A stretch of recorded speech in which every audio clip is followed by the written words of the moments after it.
Hello everyone. இன்னைக்கு நம்ம budget 2024 பத்தி ஒரு குவிக் இன்ஃபோ பைட் தான் பார்க்க போறோம். நம்ம அதை பத்தி எது கரெக்ட், எது தப்பு அதெல்லாம் அலசி ஆராய போறதில்ல. அவங்க என்ன சொல்லியிருக்காங்களோ அதுல டாப் 5 கீ ஹைலைட்ஸை பத்தி சொன்னபடி பார்க்க போறோம். அதுதான் இன்னைக்கு நம்மளுடைய குவிக் இன்ஃபோ பைட். இந்த பட்ஜெட் நிர்மலா சீதாராம் அவர்கள், அதாவது நம்மளோட ஃபினான்ஸ் மினிஸ்டர் அவர்களுடைய 7வது தடவையா அவங்க பட்ஜெட் வாசிக்கிறாங்க. இதுதான் highest for any finance minister. நிஜமாலுமே நம்ம ரொம்ப பெருமைப்பட வேண்டிய விஷயம் தான் அது.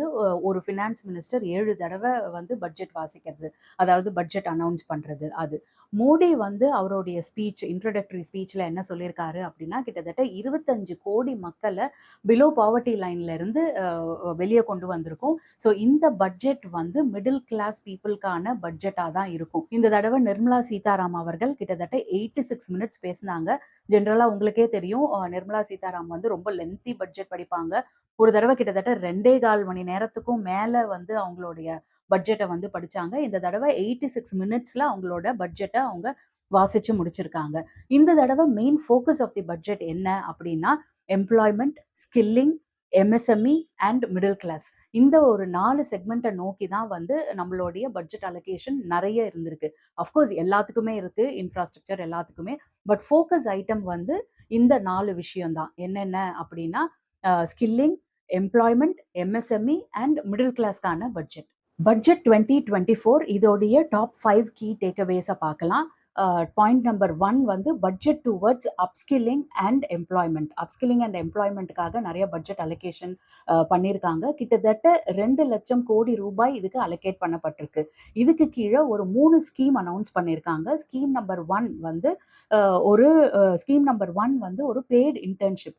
இன்டர்ன்ஷிப் இந்தியாவில் இருக்க டாப் 500 கம்பெனிஸ்ல கொடுக்கப்படும். கிட்டத்தட்ட மாசம் 5,000 ரூபாய் இந்த இன்டர்ன்ஷிப்காக கொடுப்பாங்க. இந்த 5,000 ரூபாய் பணம் கம்பெனியோடைய சிஎஸ்ஆர் ஃபண்ட்ல இருந்து கொடுக்கப்படும்.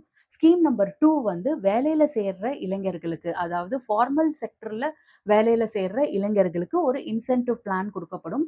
அதாவது ஒரு மாச சம்பளம், அப்படி இல்லை அப்படின்னா 15,000 பணம், எது கம்மியா இருக்கோ அது கொடுக்கப்படும். இது வேலையில ஃபார்மல் செக்டர்ல வேலையில சேர்ற இளைஞர்களுக்கு. Scheme number 3 loan towards upskilling and higher education. நீங்க மேல படிக்கணும் அப்படின்னா, ஹையர் எஜுகேஷன் போகணும், இல்ல ஏதாவது ஒரு ஒரு ஒரு இதுல மேல படிக்கணும், உங்களை ஸ்கில் பண்ணிக்கணும் அப்படின்னா கிட்டத்தட்ட 10 லட்சம் ரூபாய் வரைக்கும் கவர்மெண்ட் லோன் கொடுக்குது. நீங்க இந்த லோனை அவைல் பண்ணி ஹையர் எஜுகேஷன் படிக்கலாம். இது எல்லாமே நீங்க டொமஸ்டிக் காலேஜஸ்லயோ இல்ல இன்ஸ்டிடியூஷன்லயோ படிச்சாதான், இன்டர்நேஷனல் இன்ஸ்டிடியூட்ஸ்ல படிச்சா கிடையாது. இந்த 3 ஸ்கீமுக்குமே கிட்டத்தட்ட ஒரு 2 லட்சம் கோடி ரூபாய் ஸ்கில்லிங் அண்ட் எஜுகேஷனுக்கு கீழே அலோகேட் பண்ணப்பட்டிருக்கு. 2வது முக்கியமான விஷயம் அலோகேஷன் டுவர்ட்ஸ் பார்ட்னர் பார்ட்டிஸ். இவங்க 2 பேரும் இந்த தடவை உங்களுக்கே தெரியும், மோடியோட கவர்மெண்ட் ஒரு கொலிஷன் கவர்மெண்ட். அண்ட் 2 பார்ட்டி ரொம்ப இம்பார்ட்டண்டா சப்போர்ட் பண்ணியிருக்கு. அது ஒன்று தெலுங்கு தேசம் பார்ட்டி. இவங்களுக்கு கிட்டத்தட்ட 15,000 கோடி ரூபாய் அமராவதியை டெவலப் பண்றதுக்காக கொடுக்கப்பட்டிருக்கு. 2வது ஜனதா தள் ஃப்ரம் பீகார். இவங்களுக்கு கிட்டத்தட்ட 26,000 கோடி இந்த ரோட்வேஸ்க்கு, அதுக்கப்புறம் பீகாரோட ரோட்வேஸ் ப்ரிடாமினண்டா, அதுக்கப்புறம் வேறு சில திட்டங்களுக்கு கிட்டத்தட்ட 26,000 கோடி அலோகேட் பண்ணப்பட்டிருக்கு. So point number 2 budget towards their partner parties. Point number 3 gold, silver, platinum, அப்புறம் மொபைல், அது மாதிரி நிறைய மினரல்ஸ்க்கு எல்லாத்துக்குமே டாக்ஸ் கம்மி பண்ணியிருக்காங்க. கோல்டுக்கும் சில்வருக்கும் கிட்டத்தட்ட 15% இருந்து 6% கம்மியாயிருக்கு. 4வது point tax towards capital gains. அதாவது நம்ம ஸ்டாக் மார்க்கெட்ல எல்லாம் இன்வெஸ்ட் பண்ணுவோம் இல்லையா, அந்த டாக்ஸ் இன்க்ரீஸ் ஆயிருக்கு. ஸோ இதுல 2 பிரிவு இருக்கு. Short term capital gain. Short term capital gain 15%ல இருந்து 20% இன்க்ரீஸ் ஆயிருக்கு. And long term capital gain 10%ல இருந்து 12% இன்க்ரீஸ் ஆயிருக்கு. ஸோ இனிமே நீங்க இந்த மாதிரி லாங் டேர்ம் ஒரு ஷார்ட் டேர்ம் கேபிட்டல் கெயின்ல இது பண்ணீங்கன்னா உங்களுடைய டாக்ஸ் எல்லாமே இன்க்ரீஸ் ஆயிருக்கு. 5வது பட் ரொம்ப important point revision of income tax slabs. நம்மளுக்கெல்லாம் ரொம்ப ரொம்ப தேவையான விஷயம் இதுதான். Revision in income tax slabs. இது நியூ ரெஜிம்க்கு மட்டும் இன்கம் டேக்ஸ் ஸ்லாப்ஸ் ரிவைஸ் பண்ணியிருக்காங்க. உங்களுக்கே தெரியும், அங்க நம்ம கிட்ட 2 ரெஜிம் இருக்கு. ஒன்று ஓல்டு ரெஜிம், இன்னொன்னு வந்து நியூ ரெஜிம். இந்த நியூ ரெஜிம்க்கு மட்டும் நெறைய ரிவிஷன்ஸ் பண்ணியிருக்காங்க. ஏன்னா, பிகாஸ் வந்து கவர்ன்மெண்ட் வந்து எல்லாருமே வந்து ஓல்டுல இருந்து நியூ ரெஜிம் மாறணும் அப்படின்றது தான் வந்து அவங்களோட எக்ஸ்பெக்டேஷன். ஐ திங்க் அதனால தான் இந்த இந்த இடத்துல வந்து நெறைய ரிவிஷன் பண்ணியிருக்காங்க. இந்த நியூ ரெஜிம்ல என்ன ரிவைஸ் பண்ணியிருக்காங்கன்னா, ஆஸ் இஸ் 3,00,000 வரையும் சம்பாதிக்கிறவங்களுக்கு வந்து 0 டாக்ஸ், நோ டாக்ஸ். 3ல இருந்து 7,00,000க்கு 5%, 7ல இருந்து 10,00,000க்கு 10%, 10ல இருந்து 12%, 10ல இருந்து 12,00,000க்கு 15%, 12ல இருந்து 15,00,000க்கு 20%, அண்ட் 15,00,000க்கு மேல போனா கிட்டத்தட்ட 30%. இதுதான் வந்து புதுசா போட்டிருக்க டாக்ஸ் ஸ்லாப். இதுல வந்து ஜென்ரலா எல்லாம் என்ன சொல்றாங்க அப்படின்னா, ஒரு குத்து மதிப்பா 7,00,000 அண்ட் அபவ் ஏர்ன் பண்றவங்களுக்கு கிட்டத்தட்ட வந்து ஒரு ரூ. 5,000 வருஷத்துக்கு கம்மியாகும்.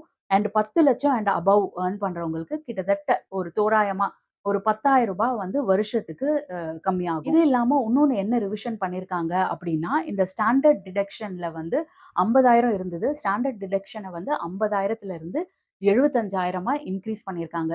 ஜஸ்ட் ஒரு ரஃப் வியூ ஸ்டாண்டர்ட் டிடக்ஷன்னா என்ன அப்படின்னா, நீங்க ஒரு 3,00,000 சம்பாதிக்கிறீங்க அப்படின்னா, போன வருஷம் வரையும் அதுல ரூ. 50,000 ஸ்டாண்டர்ட் டிடக்ஷன் பண்ணிட்டு இருந்தாங்க. அதாவது 3,00,000 சம்பாதிக்கிறவங்களுக்கு 2.5 லேக்ஸ்க்கு வந்து அத 50,000 போக 2.5 லேக்ஸ் இது வந்து நீங்க கணக்கு காட்டினா போதும். அந்த 50,000த்த வந்து இப்போ 75,000 இன்க்ரீஸ் பண்ணியிருக்காங்க. அதாவது இப்போ வந்து 2,15 லட்சத்துக்கு நீங்க கணக்கு காட்டினா போதும்.